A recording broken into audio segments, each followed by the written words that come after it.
Hello everyone, how are you doing? This is MD Tech here with another quick tutorial. In today's tutorial I'm going to show you guys how to rename a worksheet on your Microsoft Excel product.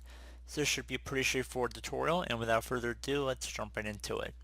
So you can see on the bottom of our Microsoft Excel window here, you can scroll between the tabs by just left clicking on each tab.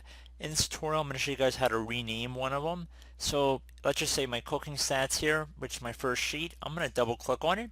Once you've double clicked on it, you can just go and backspace over it, so just delete whatever's in there, and then you can name it whatever you want. So you can call it new sheet, whatever you want. Pretty straightforward.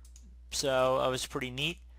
Again, just double clicking on it, and then you'll have the ability to actually type inside of it. So if you want to expand something, so if you want to do new Excel sheet, you can. And I'm just hitting enter in order to save it.